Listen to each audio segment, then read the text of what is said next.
Ah, well, it says in 4 seconds.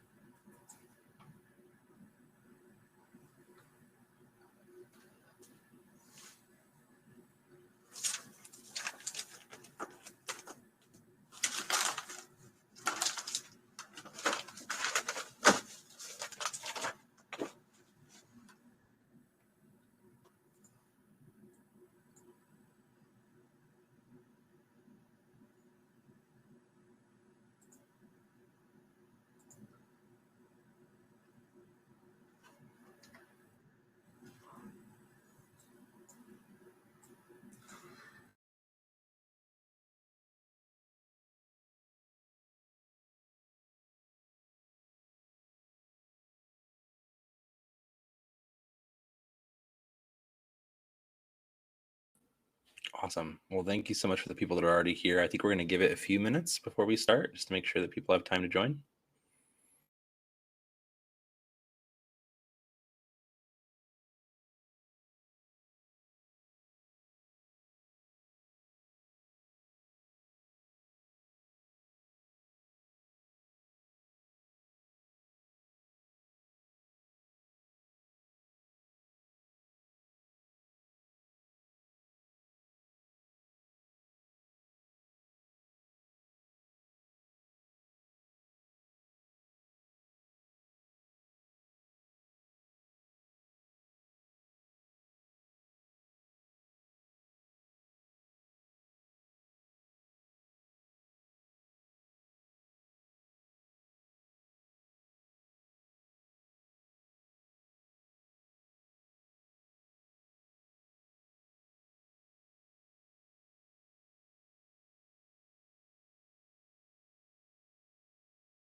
Great.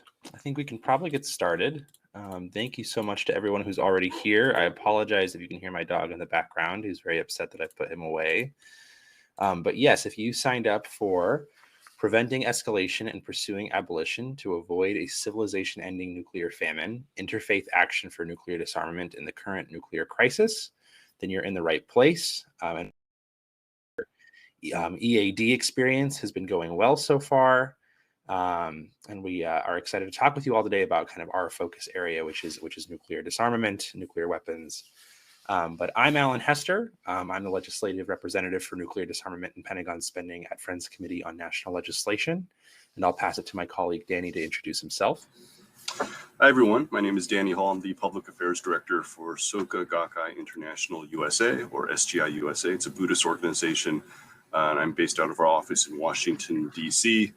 Soka Gakkai has its roots in Japan, which really grew as a Buddhist community after the atomic bombings of Hiroshima and Nagasaki. So the work to achieve a world free of nuclear weapons has been ingrained in the DNA of our social engagement work for a long time. So it's really a pleasure to be with all of you here today. Yes, and Danny's totally correct. At Friends Committee on National Legislation, we're a Quaker-based organization that also has so much of its history wrapped up in the fight against nuclear weapons during the Cold War. Certainly, we work on so many other issues that advance peace and security and justice. But I'm really honored to be taking the nuclear weapons and Pentagon spending portfolio from FCNL.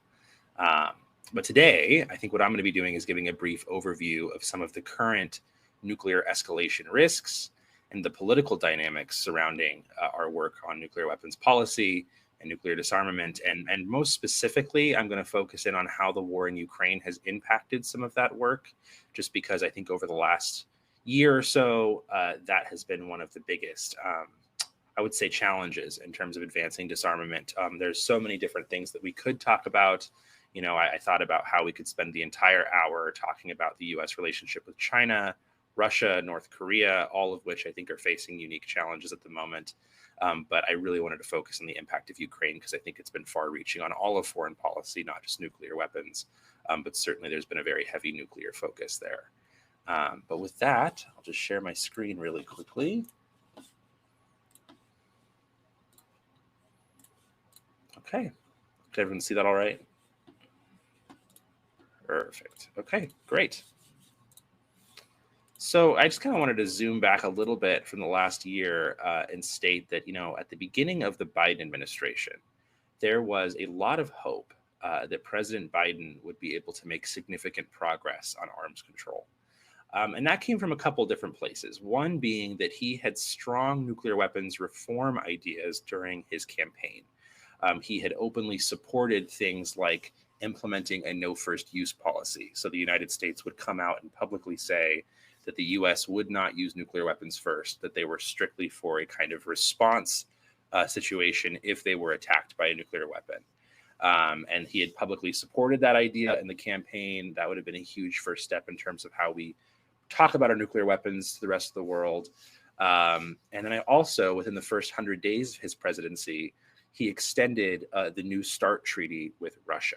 And the New START treaty was one of the main U.S.-Russian treaties which limited U.S. and Russian nuclear arsenals. And at the time, it was also one of the last U.S. and Russian treaties available, because during the Trump administration, the U.S. had pulled out of a few treaties that dealt with U.S. and Russian nuclear weapons. He also signed on to multiple joint statements alongside China, France, Russia, and the UK, which reiterated that nuclear war cannot be won and must never be fought. So all of this was really generating a lot of positive momentum in our eyes of what was possible in terms of nuclear weapons policy reform under the Biden administration. Unfortunately, the invasion of Ukraine by Russia, I think, completely undercut and upended a lot of that positive momentum. It has completely damaged the U.S.-Russian bilateral relationship and disrupted almost all of foreign policy in Washington, D.C. Just as an example of this, for those of us who are working on nuclear weapons issues, we had been really eager to dive into President Biden's nuclear posture review, right? So this is part of the president's opportunity to kind of share his vision on national security publicly and lay out his vision of what the goals are and what are our objectives as it relates to national security. The nuclear posture review is specifically what role does nuclear weapons play in that wider vision. And unfortunately, due to the invasion of Ukraine, that document was significantly delayed for months and months and months, because at the time they were going to release it before the invasion, it was heavily focused on China. And so there was going to be less about Russia and the U.S.-Russian context and more about the future of the U.S.-China relationship and how nuclear weapons were going to play into that. And they had to spend months kind of restructuring the document to accurately reflect kind of this Russian aggression and the impact it was having on the U.S.-Russian relationship as it related to our arms control objectives and as it related to our disarmament objectives. And unfortunately, much of that caused the president to fall back on some of his public statements during the campaign, basically saying that this new aggression by Russia was making him second guess or making our allies second guess our commitments. And so he felt like he had to double down on some of the status quo nuclear policies. And then unfortunately, as the war went on, Russia postponed planned nuclear negotiations with the U.S., citing U.S. support for Ukraine as the main reason. And unfortunately, they never set a new date for those talks to continue.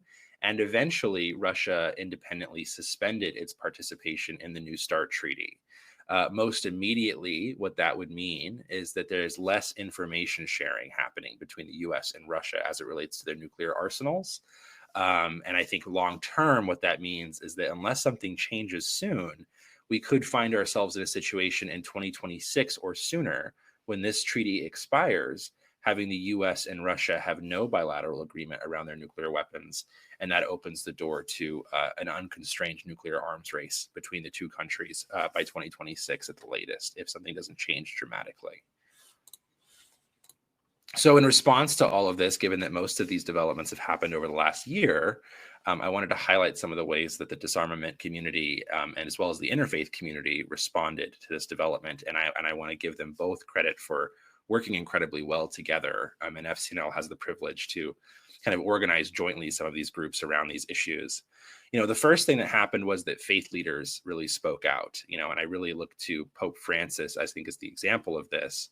Because he began really speaking out against the invasion, really speaking out against this new era of great power tensions that were kind of getting worse and worse by every week, because it was not just US and Russia, it was also a worsening relationship between US and China. And he started, really being more specific, calling out that not only nuclear threats or the use of nuclear weapons, but even the mere possession of nuclear weapons, Pope Francis condemned as immoral. And really warned the world against, edging towards Armageddon. And then secondly, faith organizations really started to kind of come together and do joint statements and joint sign-on letters, both on the domestic, here towards Biden, saying how the US faith groups are feeling about these issues, but also internationally. And I want to give props to my colleague, Danny, for some of the great work that his organization did towards UN-oriented efforts, really trying to get international faith groups to all call for disarmament, a reduction of tensions, and really pursuing a world without nuclear weapons, kind of highlighting Russia's recent actions as just how dangerous and risky these weapons are for the world. And I know Danny will talk a little bit about that today. But also, we organized both nuclear policy experts and interfaith voices to meet with Congress directly, right? So we met with members of Congress warning about the escalation risks surrounding the war in Ukraine, and really talking about how Russia was using nuclear weapons to justify its invasion of Ukraine, to confidently do this invasion, feeling like they wouldn't get anyone pushing back on them because they simply could threaten their nuclear weapons, which of course we've seen Putin do over and over again, threatening the West that if they continue to support Ukraine, that nuclear weapons will inevitably get involved in the conflict. So we were we were leading letters, for example, urging the president that if Putin used a nuclear weapon in Ukraine, to avoid falling into the trap of mutually assured destruction by responding with nuclear weapons in kind. But with that, I wanted to highlight some key takeaways that we took away from these last kind of 6 months to a year of work around this issue. One of the main things we learned that I wanted to communicate to this group of folks is the power of the interfaith voice in this conversation. So, all these interfaith sign-on letters were happening, and we were sending them to the State Department and to the president. And all of those letters really led to more engagement and more invitations and more participation by the interfaith community in meetings surrounding nuclear weapons issues with key officials in both the State Department and in the administration itself. And I think one of the powerful things I tell people with that is that the interfaith community has such a unique voice in terms of framing nuclear weapons as a human rights and morality issue and a values issue, and taking it outside of the realm of the national security conversation, which is really hard to get people to question the way we've used nuclear weapons in national security. But if you can frame it as a human issue, I think it allows staffers and other policymakers to express their opinions about the weapons outside of the security context, which I think gives them a lot more talking points and gives them a lot more opportunities to support disarmament and support arms control in the current moment. The other thing we learned is that constituents had been reaching out to their members about these issues. So if nothing else, what was happening in the world was getting people to be thinking about nuclear weapons and getting people to call their congresspeople and say that they had concerns, that they were worried about escalation risk. And the truth is that's not always the case with these issues. Oftentimes we think that nuclear weapons seem to be kind of limited to the experts who think about them all the time. And so to have constituents, everyday constituents really talking to their members about their concern around escalation, I think gave us as advocates a lot of power to go into these meetings and express our concerns.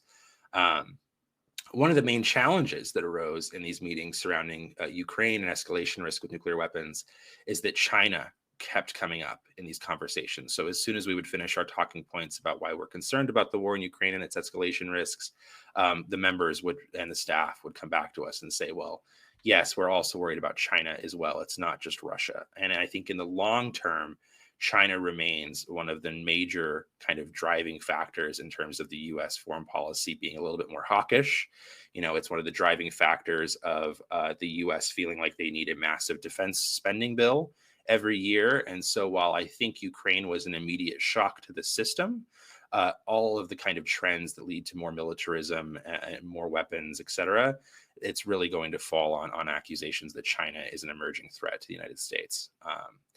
And then lastly, I think what we heard from some of our more hawkish folks on the Hill in these meetings was that, you know, they're really looking at this unstable world, and the way they would like to respond to that unstable world is peace through strength, which we know is the kind of rhetoric that, you know, is justified to justify, you know, big, massive defense bills, to justify more spending on nuclear weapons, to justify building new nuclear weapons under the guise that when things seem unstable, these weapons somehow ensure stability.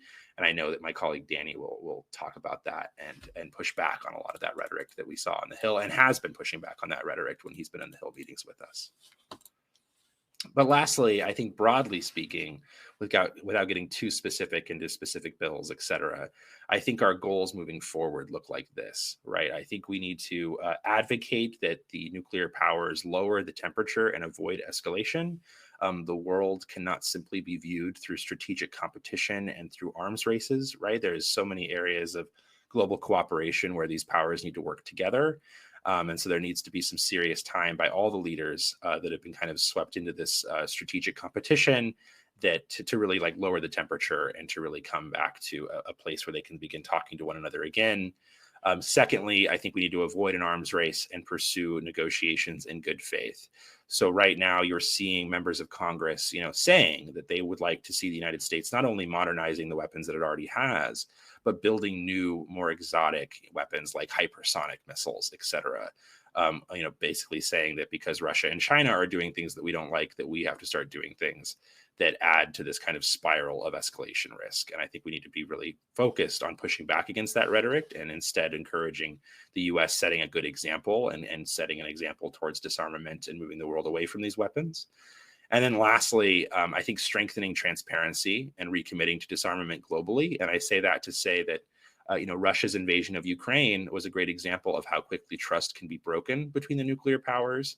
And I think the way you're going to have to rebuild trust is to really strengthen transparency and verification measures to ensure that no one can get around any agreements that they do sign. So I think whatever arms control comes in the future to replace the arms control we have now, it's going to have some pretty heavy verification mechanisms built into it to ensure that you know, the countries can trust one another again, because right now trust is incredibly low.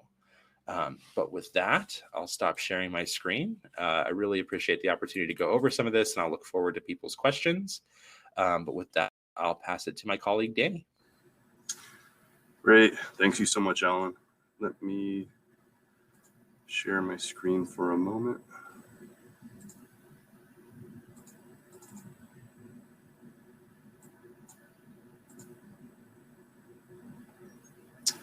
Okay. Great. Thank you so much. Yeah, Alan did a really wonderful job of sort of bringing us up to speed with where what our current state of affairs is in terms of our nuclear weapons policy. And I wanted to take a little bit of a step back and offer a bit more of a macro perspective on the issue, especially of nuclear deterrence thinking, given the current context. Russia's invasion of Ukraine has demonstrated to all of us that nuclear weapons are not guarantees of peace and security, as they're often labeled, but rather are being used as shields to enable a war of aggression against a sovereign nation. And as such, in fact, are becoming among our greatest sources and guarantees of global insecurity. As such, I think our decision makers in Congress and in the administration need to confront the evidence and the inconvenient truth that nuclear deterrence is an unsustainable policy that at some point will certainly fail, potentially resulting in global catastrophe. It's not a matter of if, it's a matter of when. As long as nuclear weapon states hold on to these weapons, the risk of nuclear use, whether intentional, accidental, or by miscalculation, will continue to grow, as will the motivation for other nations to acquire them, further destabilizing the security environment. In fact, even a relatively small scale use of nuclear weapons today would be catastrophic. There was a study released by climate scientists based on a model of a conflict between India and Pakistan, showing that if a relatively small nuclear war were engaged in between India and Pakistan using 250 nuclear weapons, which is less than 1.5% of the total number of nuclear warheads in the world today. Not only would 127 million people be killed from the direct effects of that war, but because of the fires that would result as a result of that nuclear exchange, 40 teragrams of soot would be lofted into the stratosphere and cause abrupt climate change. Global temperatures would drop, interrupting agricultural and food production, and an estimated 2.2 billion people would die of starvation in the course of just 2 years. And that would affect the entire planet, including hundreds of millions of people in North America. This would be a shock to the international system that has never been experienced. There's no reason to believe in our highly interconnected world it would be survivable, and civilization as we know it would certainly come to an end. The only guarantee that this won't happen and that nuclear weapons will not be used is through the hard work of elimination. So we need leaders at the federal level to begin taking more action towards eliminating these weapons and ushering in a new security environment that is not dependent on weapons that can end human civilization. In fact, President Biden affirmed this in his NPR, affirming the vision that it is the position of the United States to work for a world free of nuclear weapons, and having more members of Congress advocating for that view clearly and boldly would be very, very helpful. So we need to think about enacting risk reduction policies and guardrails like the New START Treaty. We need to look at places to cut wasteful spending on these legacy Cold War era technologies that can never be used because of the risk of escalation, and do nothing to address real 21st century security challenges like cyber attacks, climate change, and pandemics. But we also need to begin prioritizing and calling for negotiations among nuclear weapon states for the complete elimination of nuclear weapons. We need to not just move the pieces around on the game board to try to reduce risk and reduce the risk of escalation. We need to begin working to change the game itself, knowing that we don't have an unlimited amount of time before nuclear weapons are eventually used. Representative McGovern tweeted about this need in January in response to the doomsday clock being moved 90 seconds to midnight, the closest to apocalypse it has ever been set. He stated, "Humanity is now closer than we have ever been to nuclear Armageddon. From Russia's nuclear threats in Ukraine to the hundreds and hundreds of billions our own country spends on nukes, it's time to take a step back and say enough is enough. That's why Rep. Blumenauer and I just introduced HRES 77, a bill to return to nuclear reduction negotiations and move toward a world free of all nuclear weapons." And there's growing support for this Back from the Brink bill across the country. Through the grassroots Back from the Brink campaign, 445 organizations, 333 elected officials, 70 municipalities, and 7 state legislative bodies have already passed resolutions supporting the 5 Back from the Brink policy points contained in the McGovern resolution. Back from the Brink is a U.S. grassroots coalition of individuals, organizations, and elected officials working together on a multi-year campaign to abolish nuclear weapons and to secure a set of common sense U.S. nuclear weapons policies that will make the world safer, healthier, and more just. The campaign was founded in the fall of 2017 by leaders from the Union of Concerned Scientists and Physicians for Social Responsibility as a vehicle to build broad public and congressional support for the 5 Back from the Brink policies, and to do it in a way that builds real political power by bringing people and communities together in common cause. Back from the Brink was also established as a collaborative effort designed to not be owned by any single individual or organization, and to provide a simple, scalable way that anyone, any activist, any organization, any elected official can engage their local community in a national campaign to help build political will for a fundamental change in U.S. nuclear weapons policy. We know that members of Congress aren't going to make these policies a priority if their constituents don't demand it. Yet even now, many people don't really know how dangerous, how expensive, how unjust, or how harmful to health and the environment these weapons are. To change that, we have to talk about nuclear weapons to more people, to different people, to local communities, to local, state, and federal leaders. And Back from the Brink has been an effective means to do just that.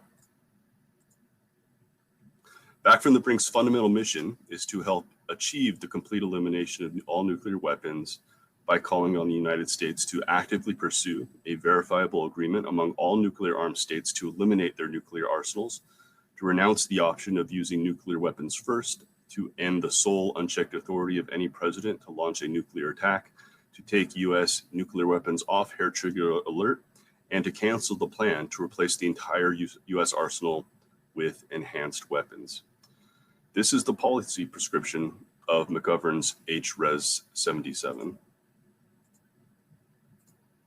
445 health, policy, faith, peace, environmental, climate have endorsed Back from large national organizations to local grassroots groups that are at the core of Back from the Brink organizing. And also to date, 70 municipalities and 7 state legislative bodies have voted to adopt resolutions supporting Back from the Brink's policy platform, from small towns to major cities such as Baltimore, Los Angeles, Salt Lake City, Tucson, Washington, D.C., Boston, Minneapolis, as well as the state of California, the state of Oregon, the Maine Senate, and the New Jersey Assembly. If you visit the municipalities and states pages on our website, each one of these seals links to the resolution that was adopted. All of the resolutions include support for Back from the Brink's 5 policy solutions, and activists often customize resolutions to make them more relevant and persuasive to their communities.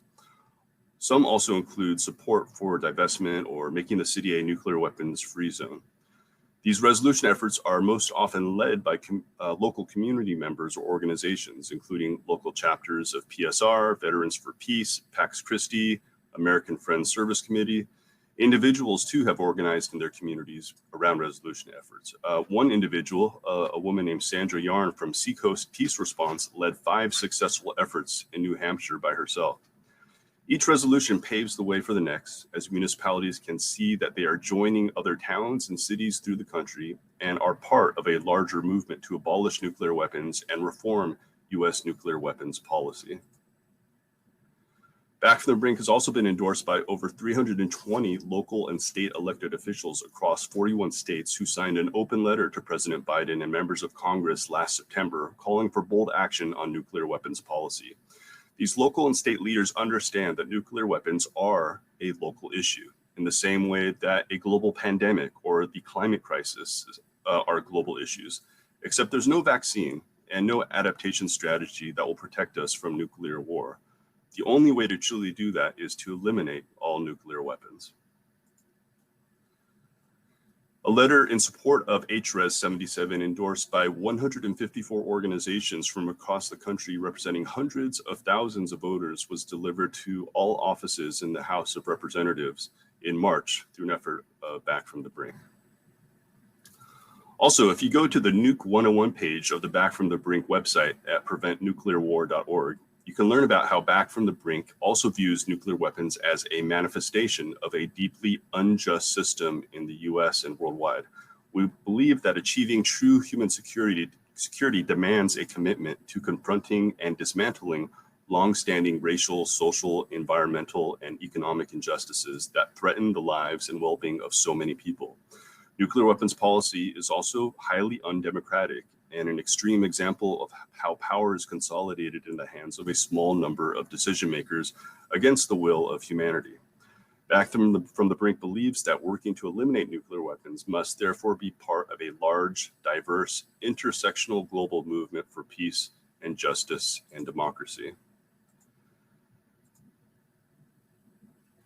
This is why we became a mobilizing partner for the Poor People's Campaign Moral March on Washington last June 18th.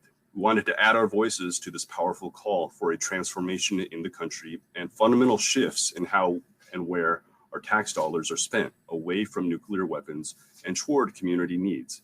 And we want the nuclear disarmament, peace, environmental justice, climate, and faith communities to join us in that effort.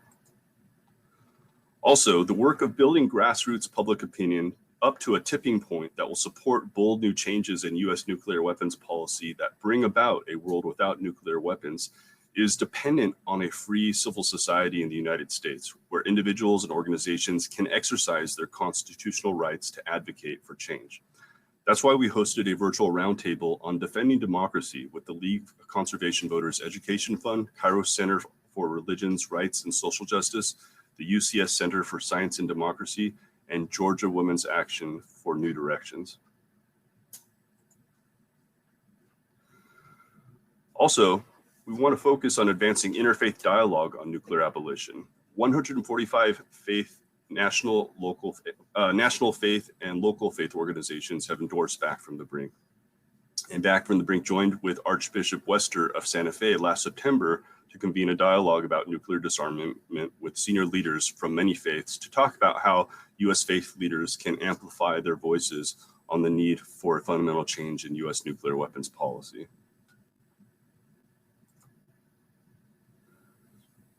One of my favorite things about Back from the Brink is that our power comes from the wide variety of folks who use their individual skills, networks, and interests to get involved in a way that works best for them. You can endorse Back from the Brink, ask other organizations and local state elected officials to endorse as well. You can organize a Back from the Brink municipal resolution effort. You can call, write, or meet with your House representative and urge them to co-sponsor House Res 77. You can write letters to the editor. You can attend local organizing meetups on the third Tuesdays of each month with other folks involved in local Back from the Brink organization efforts. You can follow Back from the Brink on social media. You can form or join a local Back from the Brink hub, or for organizations, you can become a coalition partner. Step-by-step instructions for all of the Brink website. And for example, here, if you go to the website, click Take Action, and then Endorse, you find a simple way for any individual, organization, or an elected official to endorse through the website. Or if you click on Take Action and Advocacy Tools, you can find the section on our website with sample endorsement requests, sample resolutions, and information on how to write letters to the editor, and more resources that can be helpful in your local organizing efforts. Another great way to support is through donating. You can find details on the website, and of course, any donations are appreciated and help our effort towards a world free of nuclear weapons. And we'd love for you to stay in touch. If you haven't already, please follow us on social media. We're on Facebook, Twitter, and Instagram. We also have a local organizing meetup on the third Tuesday of each month at 1 p.m. Eastern. And if you want help getting started in local organizing, you can email Jeremy at preventnuclearwar.org, and general inquiries can be sent to info@preventnuclearwar.org. And with that, I will end, and we'll have some time for question and answer. But I hope that helped draw a through line through some of the points that Alan was sharing about actions we can take as individuals and organization to influence constructive change at the federal level amongst members of Congress, and urge our administration to adopt safer, saner nuclear weapons policies. Great. And I'm seeing a few questions here in the Q&A, Danny, that I might pitch. So starting off, there was a question of, would love to hear more about how we can best counter the peace through strength mindset. Any messaging that you found resonating with folks in faith circles or on the Hill? And I have an immediate response to that one.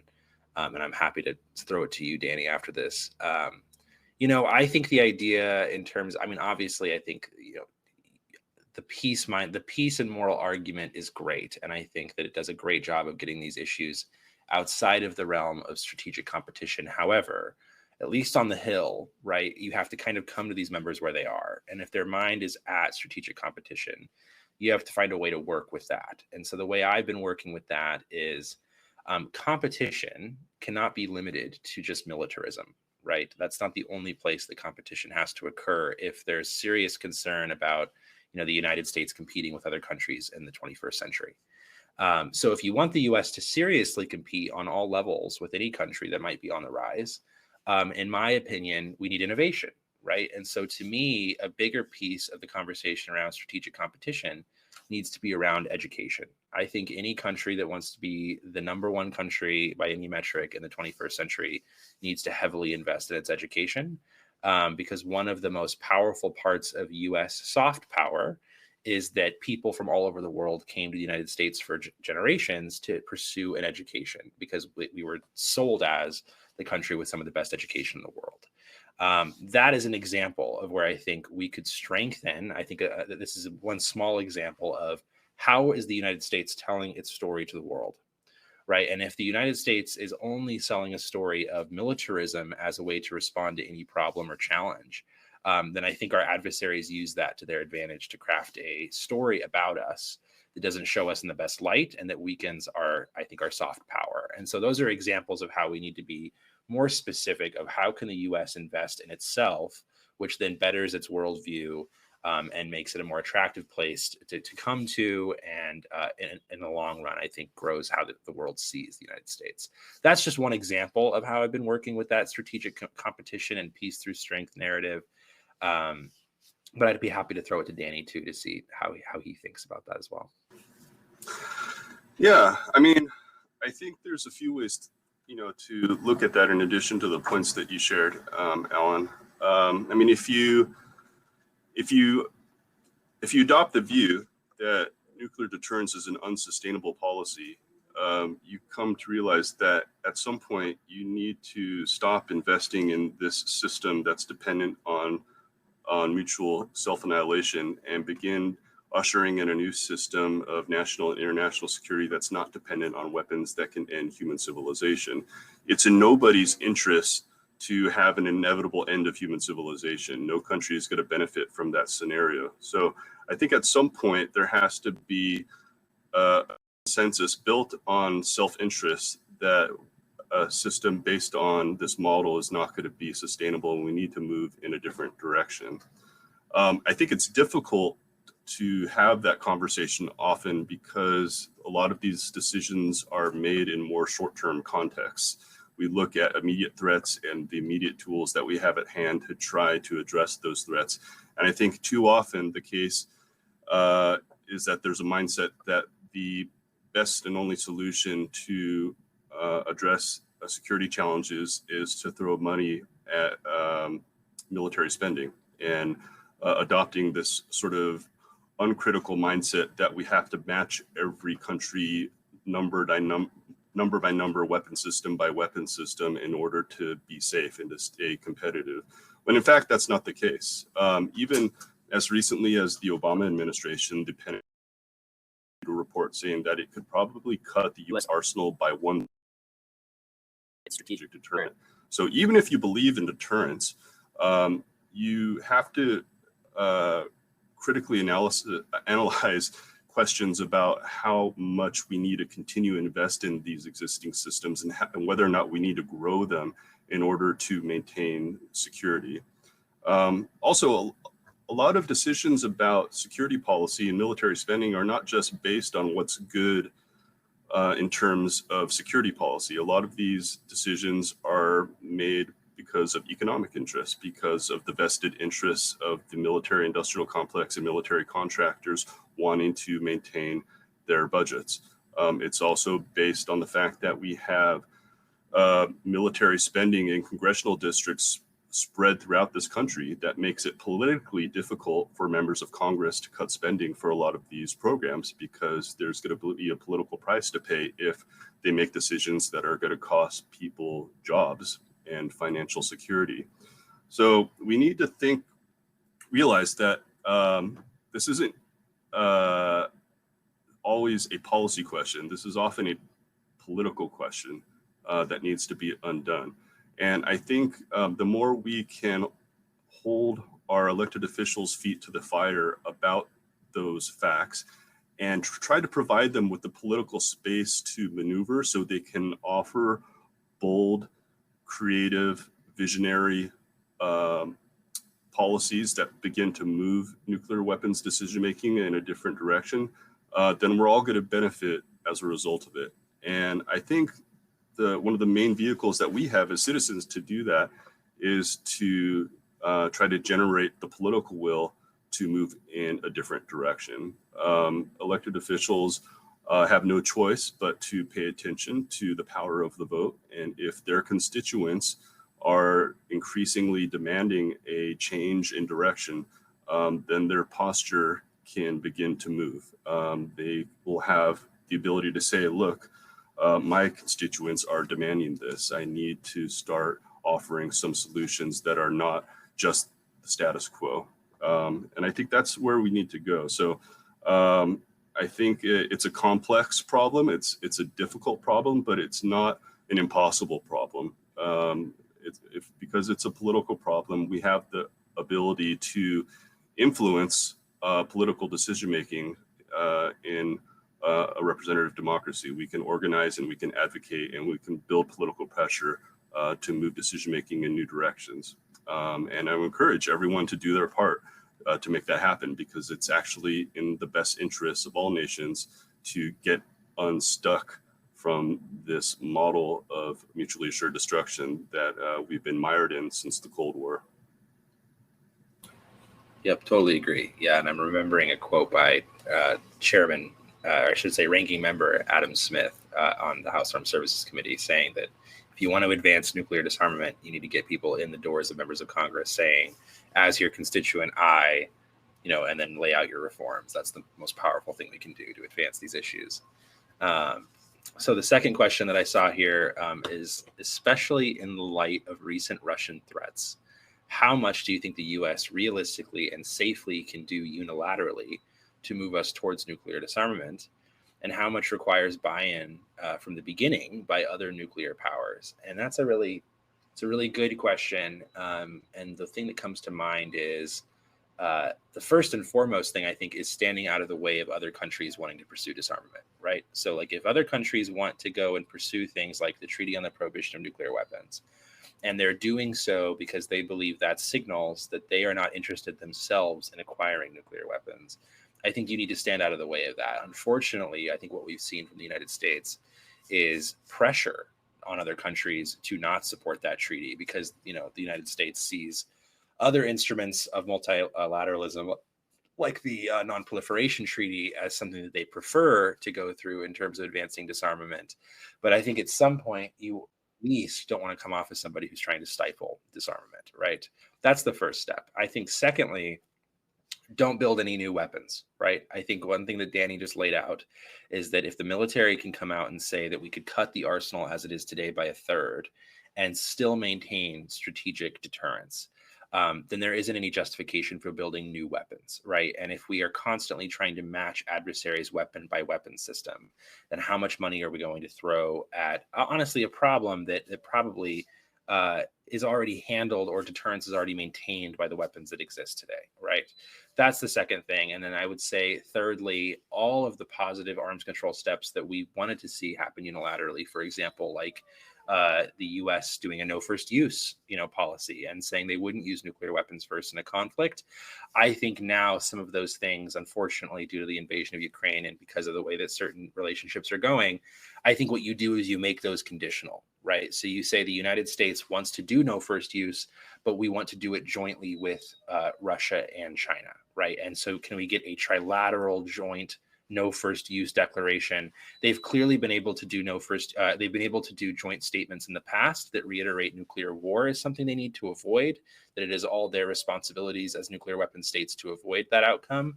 So I don't see how doing, and I believe, if I remember correctly, that Russia and China both have had or did have or currently have a no first use declaration, but getting all three of those countries, I think, to say that they're not thinking about using nuclear weapons first would be a good first step. And I think you can extend that to a few other really positive disarmament steps just to get people to kind of rebuild trust and get back to the negotiating table. But yeah, Danny, did you have any extra thoughts on this? I think you covered it pretty well. I agree that there are things the United States can do. I mean, I think ultimately what needs to happen is, as Alan was saying, is negotiations among nuclear armed states to disarm and to create a new system of security not dependent on these weapons. What likely needs to happen is there needs to be some real communication and signaling on the parts of nuclear armed states, especially the United States and Russia, that it's willing to do that. What the United States does have the power to do unilaterally is, as Alan shared, adopt policies that signal its seriousness in moving in this direction. Adopting a no first use policy, it could choose to take its nuclear weapons off of hair trigger alert. That policy itself is largely tied to the existence of the land-based ICBM leg of our nuclear triad, which in itself, I would argue, is unnecessary. Hair trigger alert is a highly unstable, high-risk situation where our nuclear weapons can be launched in a matter of 15 minutes, and they cannot be recalled once they are launched. And there have been at least 6 scenarios in history where the world almost came to an end because of accidental information or misinformation signaling the need to launch these nuclear weapons before they get destroyed. Because they're land-based, because their locations are known, the risk is that they will be destroyed before they have a chance to be launched. That's why they're kept on high alert at all times. We don't need an ICBM, even if you believe in deterrence, we don't need an ICBM land-based leg in order to keep us in this high state of risk. We would still have a nuclear bomber fleet. We would still have a submarine fleet that can launch nuclear weapons. By having this redundancy in these 2 legs by itself, a nuclear dyad, we would still be able to maintain a credible second strike capability. So even if we were attacked, we would be able to retaliate. That would create a system of a mutual threat that, if you believe in deterrence, would prevent a nuclear war from being initiated in the first place. There's no reason to keep the ICBM leg and keep us at unnecessary higher risks. If that were eliminated, that again would be a signal to the international community that the United States is serious about moving in the direction of creating a new security paradigm that's not dependent on these weapons. As Back from the Brink also calls for, it could also adopt a policy that takes away the authority of any president to launch nuclear war unilaterally by himself or herself. War has traditionally been a power that's been the purview of Congress. Nuclear war certainly is war, but it's given this special status that prevents it from having that same degree of oversight. If we want to launch nuclear weapons and end the world, we can certainly wait a day or a week for Congress to make that decision. We don't need to have one individual in the White House make that decision under duress and often under risk of accident or miscalculation. So I think we need communication with other nuclear armed states, and we need to recognize that there are unilateral steps we can take that could signal to these nations that we are serious about moving in this direction, that would open the door and support these negotiations to make them happen. So I think there's quite a bit the United States could do. Awesome. Well, thank you so much for the great questions. And thank you so much for joining us today. I think what we're going to do is put our contact information quickly in chat. If anybody wants to follow up with us on anything here.